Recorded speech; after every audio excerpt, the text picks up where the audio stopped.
The mainstream media's portrayal of global warming has sparked intense debate and controversy, with some arguing that it is being used as a tool to oppress Christians. While this claim may seem far-fetched, a closer examination of the media's narrative and tactics reveals a more nuanced and complex issue. On one hand, the media's emphasis on environmentalism and the need to address climate change is rooted in scientific fact and a desire to protect the planet. However, the way in which this message is conveyed often neglects or dismisses the perspectives and values of Christian communities. One of the primary concerns is that the media's dominant narrative on global warming is frequently framed in a way that implies a moral imperative, where those who prioritize environmental action are seen as virtuous and those who do not are cast as irresponsible or even evil. This binary approach can be alienating for Christians, who may feel that their faith and values are being implicitly criticized or dismissed. For instance, the media often highlights the need for drastic reductions in carbon emissions and the adoption of renewable energy sources, without acknowledging the potential economic and social impacts on Christian communities, particularly in rural or disadvantaged areas.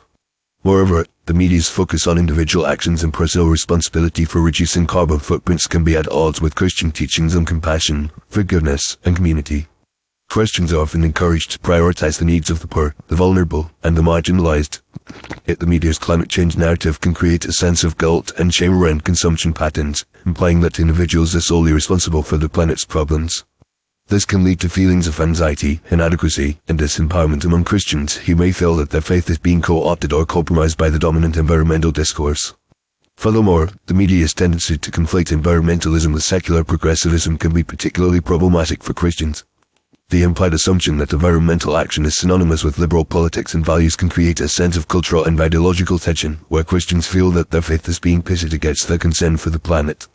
This can result in a form of environmental exceptionalism, where Christians are forced to choose between their faith and their commitment to environmental stewardship. The media's failure to acknowledge and respect the diversity of Christian perspectives on environmental issues can exacerbate this problem, creating a sense of marginalization and exclusion. In addition, the media's emphasis on climate change as a singular, overarching issue can distract from other pressing concerns that are of particular importance to Christian communities. For example, issues like poverty, human trafficking, and religious persecution may be relegated to the sidelines, as the media prioritizes coverage of environmental disasters and climate-related events. This can create a sense of imbalance and disconnection, where Christians feel that their values and priorities are being ignored or dismissed in favor of a more fashionable or trendy cause. Ultimately, the mainstream media's use of global warming as a narrative framework can have the unintended consequence of oppressing Christians by neglecting their perspectives, values, and concerns. While the media's intention may be to raise awareness and promote action on environmental issues, the dominant narrative can be alienating, marginalizing, and exclusionary.